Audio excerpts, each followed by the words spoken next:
problem with us is that we see punishment as condemnation. But punishment is not a condemnation, but rather it is the freedom. If a person commits a heavy, heinous crime and is being arrested, taken to court, goes to prison, and he comes out of the prison, is he still held liable for the crime? No. He's free.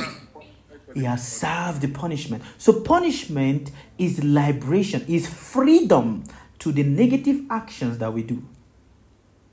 So certain people are in the body of a handicap. Certain people are in the body of, imbeciles, blind. Some people are in the body of their hand is cut, their leg is disfigured. Something very, very malevolent kind of body some people are. When you look at it, you'll be like, oh, what kind of thing is this? But it is a punishment that frees the soul. But when we don't see our punishment as a freedom, then we don't get free out of it.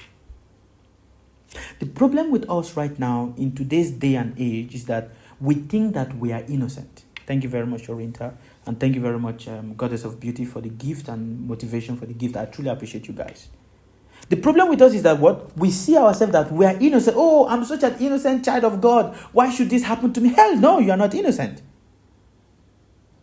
Everyone think that they are innocent. And what? A lot of us also have what? We have this, how do you call it in English? We have this entitlement mentality. Yeah. That when I start praying to God, so no evil should come to me. That is it. It is impossible. When you start praying to God, is not a compassionate father. Hell no. He's going to punish you for what you deserve. He's not going to say, oh, because you're my son, I'm not going to. He's a lie. And that is where a lot of people that are preachers, they use it to misdirect people, thinking that because now you are praying to God, so God is not going to punish you, but God is going to give punishment to other people. It's a lie.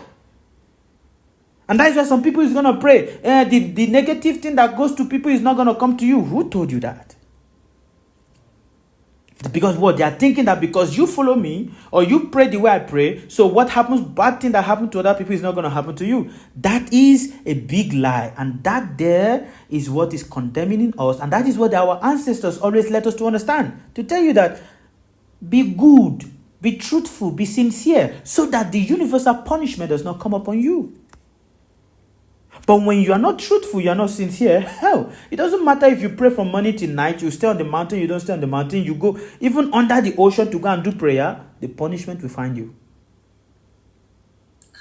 But what about people that are good and evil thing happens to them? Yeah. Have you noticed that? But of course, why do bad things happen to good people? There's nobody that is bad, there's nobody that is good. We are just playing punishment and reward.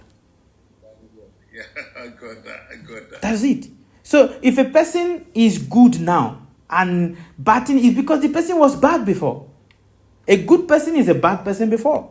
A bad person was a good person before. And that is why, in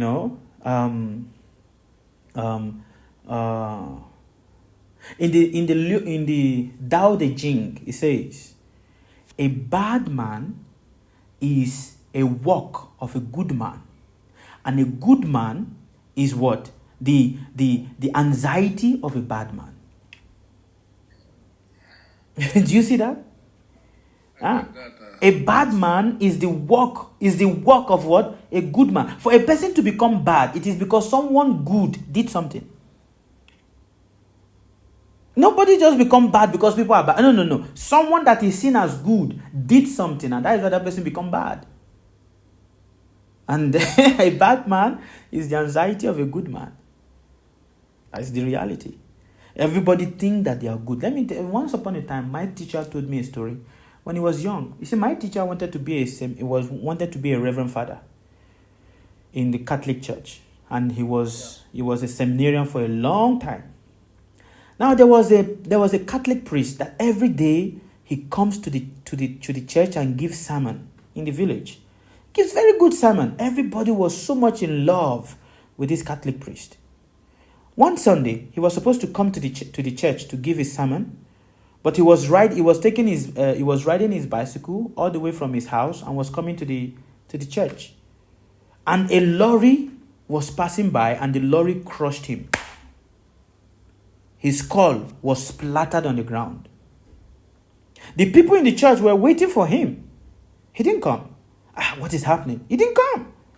All of a sudden, someone rushed and come and said, "Hey, please, come and see your reverend father. He has died, though." Everybody was in shock. They went and they see the way he died. What kind of thing is this? How can this good man die in this way? Oh, this lorry driver is such a bad person. This put my spiritual master on a long search to want to understand what really is this? How can a man that has dedicated his life to God die in this way? Yeah, I've seen that kind of a thing. Right? Before. I know someone that kind of a thing happened to. Yeah. How can a man that he's not married, he has dedicated his life to God, how can he die in this way? It became a question in the head of my teacher. My teacher searched and searched until he met a teacher that told him, "Oh, that is just his own punishment. He in this life is acting as a man of God. But the person that killed him was the person he has killed in the past.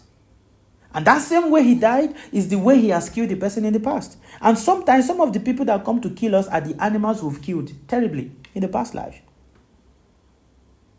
You see how some people, they drive and they hit an animal and the animals, or the intestine of the animal just fell on the street like that, on the road like that. Have you seen people that they die, they kill people, road accident, just boom, and they also their intestine and everything is spilled on the road like that? It's the same. Punishment is required because it is the freedom. It liberates you. If one does not experience punishment, you don't get free. Do you understand, sir?